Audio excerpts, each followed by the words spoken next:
বাড়ির কাছেই party office, সেই পার্টি অফিস থেকেই প্রেমের সূত্রপাত। এবার তৃণমূল কর্মী স্ত্রীকে নিয়ে পালালো বিজেপি নেতা। বাড়িতে রয়েছে ছোট দুই সন্তান। অন্যদিকে এই বিজেপি নেতা অবিবাহিত। তাদের বিবাহ বহির্ভূত ওই সম্পর্কের জেরে বিপাকে দুই পরিবার। মেয়ের কীর্তি বিশ্বাস করতে পারছেন না মা। সমগ্র ঘটনা জানাজানি হতেই এলাকাতে পড়েছে শোরগোল। মালদা জেলার হরিশ্চন্দ্রপুর থানার কৈলাসনগর এলাকার ঘটনা। স্থানীয় গৃহবধূ শিউলি রায় কয়েকদিন ধরেই নিখোঁজ ছিলেন। তার স্বামী পেশায় টোটো চালক। তৃণমূল কর্মী জিতেন রায় হরিশ্চন্দ্রপুর থানাতে নিখোঁজের একটি অভিযোগ দায়ের করেন, কিন্তু পরবর্তীতে জানতে পেরেছেন তার স্ত্রী পিপলার বাসিন্দা বিজেপি নেতা জীবন দাসের সঙ্গে পালিয়ে গেছে। যা শুনে হতবাক জীবন। তিনি বিশ্বাস করে উঠতে পারছেন না স্ত্রী এই বিশ্বাসঘাতকতা করল। কারণ ফেসবুকে পরিচয়ের পর প্রেম করে তাদের বিয়ে হয়েছিল। ছোট দুই ছেলে মেয়ে রয়েছে বাড়িতে। তারপরও তার স্ত্রী কিভাবেই কাজ করলো। জানা গেছে জিতেন রায়ের বাড়ির 100 মিটার দূরে রয়েছে বিজেপির দলীয় কার্যালয়। সেখানেই আসতেন ওই বিজেপি নেতা। সেখান থেকেই গড়ে উঠেছিল যোগাযোগ এবং প্রেম, কিন্তু স্বামী টের পাননি কিছুই।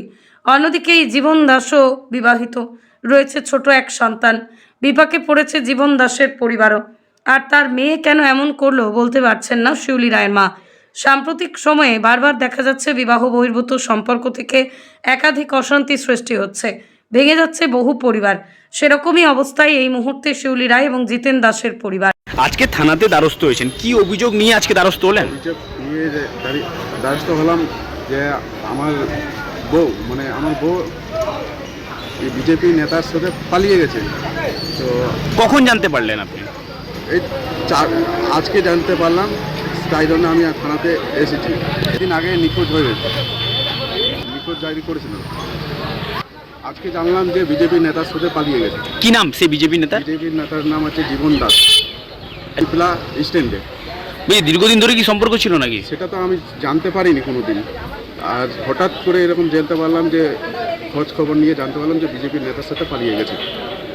না, আমি সেরকম বুঝতে পারিনি। যেরকম কাজে যাই সেরকম কাজ থেকে আসি, সেরকম সব স্বাভাবিক ছিল, বোঝা যায়নি। কিন্তু জীবন দাস আমাদের ওখানে বিজেপি পার্টি অফিস আছে, ওখানে মাঝে পক্ষে আসতো। পার্টি অফিসের মধ্যে আপনার বাড়ির পাশে বিজেপি? বাড়ির পাশে বিজেপি পার্টি অফিস 550 মিটার দূরেই হবে।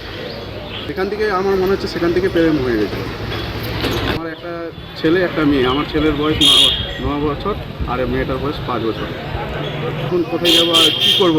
আমি চাইছি কোনো একটা স্পেস হোক, মানে তাকে নিয়ে আসায়।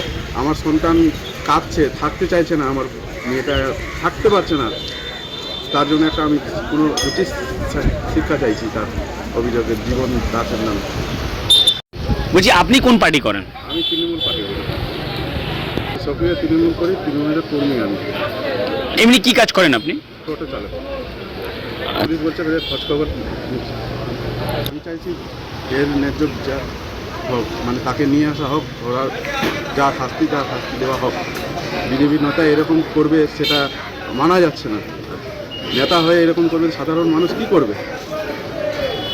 এর সাথে ঘুরতে দেখি ওদের পুরা টিমের সাথে, আমার কাছে ছবি আছে, মনের সাথে ফটো তোলা আছে। ওরা সব জানে এই ঘটনাটা, কিন্তু লুকিয়ে রেখেছে। ওরা ধামা দিয়ে লুকিয়ে রেখেছে, জানে। ওদের কাছে আমি জানতে চাই যে ওদেরকে তদন্ত করুক, পুলিশ যাই করুক, নিশ্চয়ই খুঁজে বের করবে যে ওদের কাছেই আছে। ওরা সবাই জানে যে রিপোর্ট আছে ওদের কাছে, কিন্তু ওরা দিচ্ছে না খবরটা কিছু। আমার নাম জিতেন রায়, বাড়ি হরিশ্চন্দ্রপুর, কৈলাসনগর। হ্যাঁ, পালিয়ে গেছে শুনলাম আজকে। কি শুনতে পেলেন? পালিয়ে গেছে, বাড়ি এসেছি। হ্যাঁ, জামাইয়ের বাড়িতে শুনলেন? হ্যাঁ, নেতা, হ্যাঁ, বিজেপির নেতার সঙ্গে। কিভাবে পরিচয় হলো সেই নেতার সঙ্গে? জানছি না। জানতেন কোনো মানে এরকম না, কিছু ইয়ে আছে? শিলিগুড়িতে আছে জানিয়েছি। মানে শুনলেন শিলিগুড়িতে আছে? শিলিগুড়িতে। এরকম কেন করলো আপনার মেয়ে? বুঝতে পারলাম না আমরা। আমার মা এমনি করবে আমার মেয়েটা। দুইটা ছেলে মেয়ে। দুটো ছেলে মেয়ে আছে? হ্যাঁ, একটা ছেলে একটা মেয়ে। আপনার জামাই কি করে? জামাই টোটো চালক। ওই জামাইয়ের সঙ্গে কি কোনো গন্ডগোল ছিল এর আগে? না, কোনো গন্ডগোল ছিল না? না, ভাবতেই পারলাম না আমরা। মানে ভালো ছিল আপনার? ভালো ছিল, হ্যাঁ। ভালো ছিল জামাইয়ের সঙ্গে আপনার মেয়ে? হ্যাঁ, ভালো ছিল। কোনোদিন অশান্তি কোনো ঝগড়া? না না, ভাবেনি আমি। কোনোদিন ভাবেনি আমি আমার মেয়ে এমনি করবে। আপনার কয় ছেলে মেয়ে? 4টা একটা ছেলে 3টা মেয়ে। ঠিক খাচ্ছি। সোহাগী মণ্ডল। কি হয় আপনার? শিউলি মণ্ডল কি হয় আপনার?